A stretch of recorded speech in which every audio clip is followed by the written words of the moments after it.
ഇങ്ങനെയുള്ള തെമ്മാടികളോടൊന്നും ഒരു തരത്തിലുള്ള കോംപ്രമൈസും ആവശ്യമില്ല. അന്നേരം പിന്നെ നിയമം ഇങ്ങനെയാണ് അങ്ങനെയാണെന്ന് നോക്കിയൊന്നും കാര്യമില്ല. പ്രതികരിക്കേണ്ട ഘട്ടത്തിൽ പ്രതികരിക്കണം. ആര്യ അതുമായി ബന്ധപ്പെട്ട സൈബർ ആക്രമണം മാത്രമല്ല, നമുക്കിവിടെ പറയാൻ കഴിയാത്ത രൂപത്തിലുള്ള സൈബർ ആക്രമണമാണ് ആര്യക്കെതിരായി നടന്നുകൊണ്ടിരിക്കുന്നത്. എന്തുകൊണ്ടാണ് മുഖ്യധാരാ മാധ്യമങ്ങൾ അതൊരു പ്രധാന വാർത്തയാക്കി എടുക്കാത്തത്? അപ്പം അതിനെയെല്ലാം വെള്ളപൂശുക, ഈ ലൈംഗിക അധിക്ഷേപം നടത്തിയ ആളെ സാധൂകരിക്കുന്ന വിധത്തിലുള്ള വാർത്തകളാണ് തുടർച്ചയായി വന്നുകൊണ്ടിരിക്കുന്നത്. ഇപ്പോൾ ഈ അതിക്രമം കാട്ടിയിട്ടുള്ള ഈ ഡ്രൈവർ ഉണ്ടല്ലോ, അയാളുടെ പേരിൽ നേരത്തെ ഏതെല്ലാം വിധത്തിലുള്ള കേസുകളുണ്ട്. ഒരു സ്ത്രീയെ മുണ്ടുമുക്കി കാണിച്ച ബന്ധപ്പെട്ടൊരു കേസ് അയാളുടെ പേരിലുണ്ടായിരുന്നു. പോലീസ് ഇയാൾ അപകടകരമായി ഡ്രൈവ് ചെയ്തതിൻ്റെ ഭാഗമായിട്ട് 2 കേസുകൾ നേരത്തെ അയാളുടെ പേരിൽ എടുത്തിട്ടുണ്ട്. അപ്പോൾ അയാളുടെ ചരിത്രം കൂടി നോക്കേണ്ടതുണ്ട്.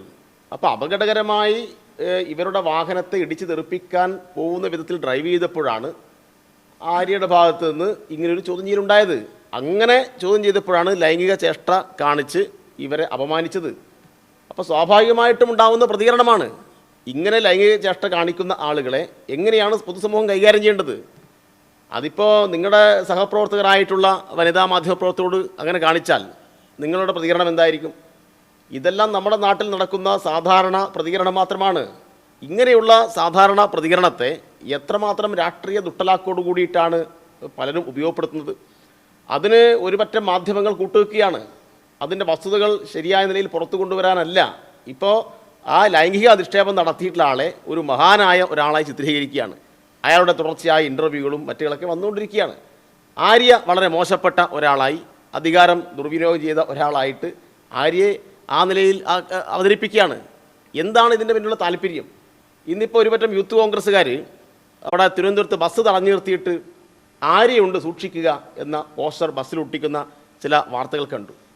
എത്രമാത്രം അധമമായ കാര്യമാണത്? നമ്മുടെ ഒരു സഹോദരിയെ ഒരാൾ ഈ നിലയിൽ ലൈംഗികമായി അധിക്ഷേപം നടത്തിയാൽ അതിന് കക്ഷിരാഷ്ട്രീയം നോക്കേണ്ട കാര്യമില്ല. അതാരായിക്കഴിഞ്ഞാലും അത്തരം കാര്യങ്ങളോട് ഏറ്റവും ശരിയായ സത്യസന്ധമായ നിലപാടാണ് സ്വീകരിക്കേണ്ടത്.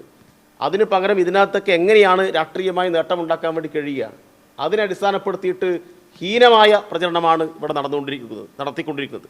അപ്പോൾ അതിനെതിരായിട്ട് അതിശക്തമായ നിലയിൽ എല്ലാ വിഭാഗം ആളുകളും മുന്നോട്ട് വരണം എന്നാണ് ഞങ്ങൾ അഭ്യർത്ഥിക്കുന്നത്. ഈ കെഎസ്ആർടിസി ഡ്രൈവർ ഇങ്ങനെ ഈ സ്ത്രീകളെ അധിക്ഷേപിച്ച ഇതിനൊക്കെ കേസുള്ള ഒരാളെ അങ്ങനെ ഡ്രൈവറായി വന്നു എന്നുള്ളതും ചിന്തിക്കേണ്ടതല്ലേ? അതെല്ലാം സ്വാഭാവികമായിട്ടും അന്വേഷിക്കേണ്ടതാണ്. പോലീസ് അതുമായി ബന്ധപ്പെട്ട അന്വേഷണം നടക്കുന്നുണ്ട്. അയാളെ പോലെയുള്ള ഒരാളെ എങ്ങനെ ഡ്രൈവറാക്കി വെച്ചു എന്നത് ഈ അന്വേഷണ ഭാഗമായി വരട്ടെ.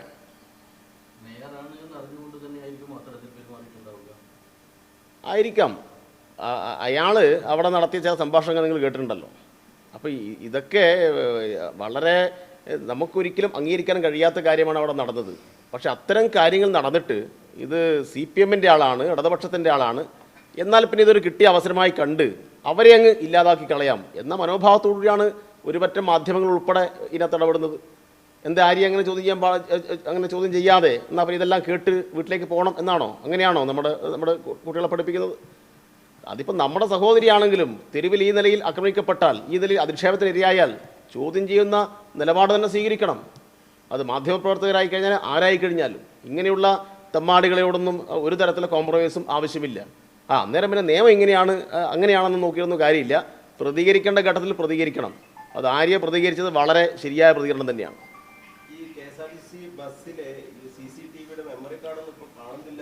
അതൊക്കെ പോലീസ് അന്വേഷിക്കട്ടെ. അത് സ്വാഭാവികമായിട്ടും KSRTC ആണ് അതിനകത്ത് മെമ്മറി കാർഡ് ഉണ്ടോ, നേരത്തെ തന്നെ ഊരി വെച്ചതാണോ നമുക്കറിയില്ല. അതുമായി ബന്ധപ്പെട്ടൊന്നും എനിക്ക് മറുപടി പറയാൻ കഴിയുന്ന കാര്യമില്ല. അതെല്ലാം അന്വേഷണത്തിൻ്റെ ഭാഗമായി വരട്ടെ. അതിനൊക്കെ മറുപടി പറയേണ്ടത് KSRTC ആണ്.